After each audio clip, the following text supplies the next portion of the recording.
यह जापानी सैनिक हमेशा मांस के लिए पैसे देने से इनकार करता था और उसे भारी कीमत चुकानी पड़ती थी। यह सुनकर जापानी सैनिक ने हमला बोल दिया। यह देखकर युवक उसे रोकने के लिए आगे बढ़ा।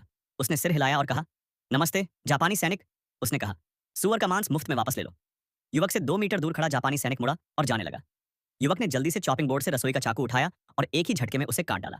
जाने से पहले उसने जापानी सैनिक की पिस्तौल भी ले ली ताकि और जापानी सैनिकों को मार सके। जापानी सैनिकों के उत्सव के दिन दो मुख्य भूमि चीनी शेफ फैटी के साथ उनके लिए खाना बनाने का नाटक करते हुए आए। वे रसोई में घुस गए और पास में लगी आग का फायदा उठाकर उसके लिंक से एक छिपी हुई पिस्तौल निकाल ली। फिर उन्होंने यांग मीट सूप का एक बड़ा बर्तन तैयार किया और बिना किसी को पता चले जल्दी से बर्तन में झड़ डाल दिया। यांग मीट की सुगंध ने शेफ को तुरंत रसोई की ओर आकर्षित कर लिया।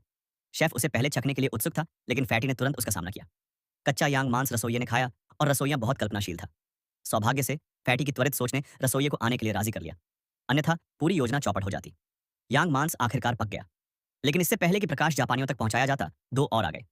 पोकमार्क्ड फेस ने कहा कि वे इसे बाद में भेज देंगे, लेकिन जापानियों ने तुरंत बोली लगा दी। एंग्री, जो पास खड़ा था, ने समझाया कि इन दो जापानी लोगों को सबसे कम मात्रा में डालना था और उन्हें दूसरों से पहले खाना था। लाचार होकर उन्हें नियमों का पालन करना पड़ा। पोकमार्क्ड फेस ने पीछा किया और दरवाजा बंद कर दिया। फिर टोंग दुआंशी को चेतावनी दी गई, जो हमला करने के लिए तैयार था। दोनों जापानियों ने यांग मांस को खा लिया, लेकिन कुछ निवाले खाने के बाद उन्हें चक्कर आने लगा और वे जल्द ही बेहोश हो गए। एंग्री यह देखकर बेहोश हो गया। उन्होंने अभी अभी दोनों जापानियों को छुपाया था। एक और सैनिक बाहर से अंदर आया। फैटी जल्दी से चला गया और बेहोश हो गया।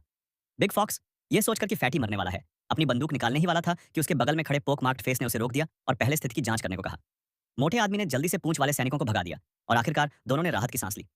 समय हो गया है और तुम इसके बारे में सोचते भी नहीं। हे भगवान, हम चीनी हैं। कुत्ते बातों में बोलने वालों को थोड़ा यांग मीट दो। ठीक है, परोसो। कुछ लोगों ने जापानी सैनिकों को यांग मीट का सूप परोसा। वे निहत्थे थे, इसलिए वे जल्दी से छिप गए। उन्होंने संतुष्ट हंसी के साथ खाया, इस बात से अनजान की मौत उन्हें बुला रही है। बिग फॉक्स शोरबा वाले कमरे में एक और कटोरा ले आया। जापानी सैनिकों ने यांग मीट सूप की तारीफ की, लेकिन कुछ ही घूंट पीने के बाद वे बेहोश हो गए। इस बीच आंगन में मौजूद जापानी सैनिक जहरीला यांग मीट सूप पीकर एक के बाद एक जमीन पर गिरने लगे।